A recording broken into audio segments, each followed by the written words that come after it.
It's Adriana Monique Alvarez. I am so excited to be back with you. We are continuing our So Much More Stories series. And yeah, I mean, we're doing this because sacred storytelling, I find it to be so beautiful and it's almost a lost art. And so we are here to bring it back. Even though we live differently in our communities, we might not sit around the fire like we used to. I mean, heck, some people barely sit around a meal. I wanted to create a space where we could get together. So, Abigail, welcome. I'm so excited to hear your story today. Oh, Adriana, thank you for having me, sister. Absolutely. So, first off, I want you to share, how do most people know you? What do they know you as?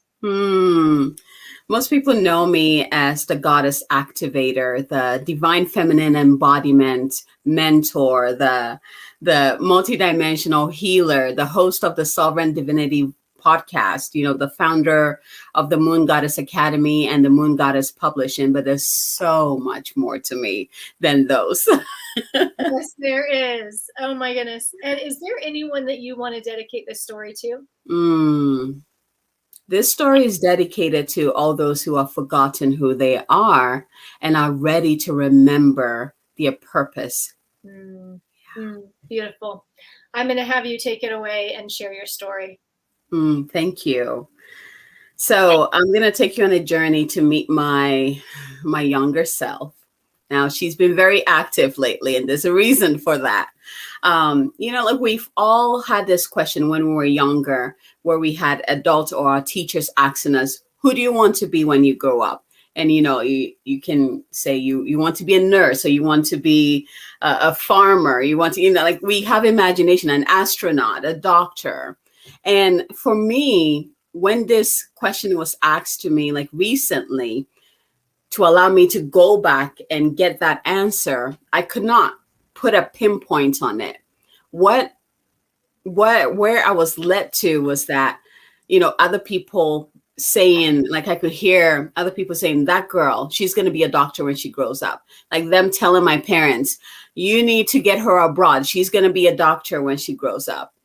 And, like there's a part of that. It's like, both of my parents are nurses. So I grew up around the medical field. Like I love medicine.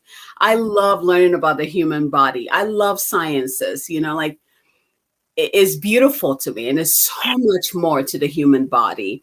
And so that led me on the journey of discovering, like for the longest time, I thought I was going to be a doctor. My whole entire path, it's like, I'm going to go to high school. I'm going to go to college. I'm going to go to med school, like all planned out. I'm a Virgo. I got that down, like planning down. And it wasn't until like junior year in college where, I was beginning to shadow different doctors to, kind of get. And one doctor in particular who I was really fond of, he would always quiz me for no freaking reason. It pissed me off all the time. Like, stop quizzing me. He asked me, he's like, why do you want to be a doctor? And I was like, I want people to learn that they can heal themselves, that there's so much more to the human body than what they think. I want people to feel empowered in their body. And he stopped and he nodded his head. He's like, that is beautiful. But I promise you, if you follow this path, you will not have the freedom to do that. And that, I mean, it was like the glass shattered, like, what do you mean by that? Like, this has been my plan. This has been like, let's do this, right? And so that, I was like, okay, he was like, look into like naturopathic doctor, osteopathic. Actually, it was more osteopathic. I don't think naturopathic was as, popular as it is right now. So he's like, look into osteopathic, that path is more holistic. And it was the same thing. It was like, it's still rigid, I'm telling you this story because recently I tuned into my inner child, my fiery inner child. And I asked her, what do you want to do when you grow up? And she said, when we grow up, I want to be a millionaire. And I was like, oh yeah, you want to be a millionaire? She's like, yeah. And I was like, why? And she's like, because I'm unwilling to give away my freedom. And I want other children to have freedom. It was plain. It was powerful. It rang through my entire system. And it's just like, oh my gosh, freedom has always been my top value. is freedom. Everything, like, I need my freedom to express myself. There's a reason why I'm doing what I'm doing, because I get to make my own schedule. I get to create my life. Freedom is so big for me, and it was like, oh my gosh, it went right to that, the beginning of where it all started. If I went the path of being a doctor, it would not have shown as much. The money would be there, but I would still be, stuck in this rigid rules. I wouldn't be able to truly be the type of doctor that I really am. I remember a mentor I was working with, she's like, I told her the story about my dream of always wanted to be a doctor. And she's like, you are a doctor. I was like, no, I'm not. She's like, you're a doctor of energy. And I was like, oh, never thought of it that way. Well, then, so I'm telling you this story because when you find yourself, we all go through this time where we forget who we are, because we're living life, we're growing, we're living life, we're experiencing things. Not all of them are pleasant. Some of them make us shut ourselves down. We forget pieces of who we are. We even get to a point where we forget, it doesn't matter how successful you are. You get to a point where you're like, why am I even doing this? Why am I still doing this work? Where did this start? We ask these questions. Go to your inner child. Gold. That is your foundation. Your inner child will always remind you of who you are. Your inner child will always remind you of why you're here and why you chose to do what you're doing. And if you really build this connection, your inner child will always keep you in line. Heck, your inner child will team with your higher self and keep you in line. Like, hey, remember, freedom is the key here. Is this going to give you freedom? No? Well, then no. Right? So come back to your inner child. We hear that concept of inner child a lot, thrown around, inner child this, inner child that. But it's you. Yes, you might be 30, you might be 40, but that inner child dimension of yourself is very much alive and is running the show, whether you like it or not. If that inner child is healed and is involved, you are good. You're gold.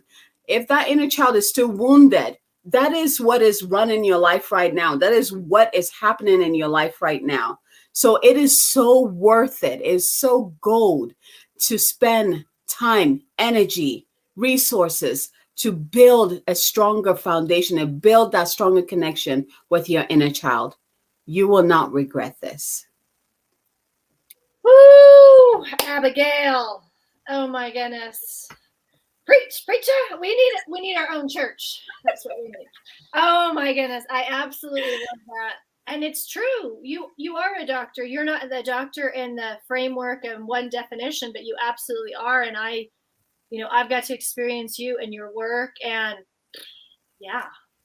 And that path made me as balanced and grounded as I am right now. Because now when I'm doing my energies, I know what the human body looks like. I know where the nerves, where it starts and where it ends. I can, heck, I traced it with my hand in a cadaver. Like, I get it. So I get the physical aspect of it. And I also get the energetic aspect of it. And bringing those two together is just, I wouldn't have it any other way. Yeah. Absolutely. That's where it's so powerful. Woo! Okay. So I was thinking about all of the things that I could ask you, but this, I have to say, because I have experienced your inner child work and we are doing it right now. And I'm so excited because you're going to take some of my clients on this journey as well. I mean, this is really where it's at. So tell people how they can connect with you, first of all. Yes, the easiest way to find me is through my website, moongoddessacademy.com. That's where you can find all my social media handles, like email. Just go there, one place, find it, and connect with me through there. I highly recommend it. I've known Abigail for, well, in internet years, it's kind of like dog years. It's 100 years now. And I just highly recommend her. I mean, she can hold the space for powerful, successful people, for people who know what they want to navigate, who they, like you said, they're ready to remember who they really are. They're ready to be all in committed to that purpose. Thank you for sharing your story, Abigail. And I just want to say, this is a little sneak peek. Like, nobody knows this yet. So the next book we're doing, The Younger Self Letters, because I won't allow these dynamic, successful people to come in and just kind of put together 5 blog posts for this chapter, or have their assistant or a ghostwriter or a copywriter. I say, no.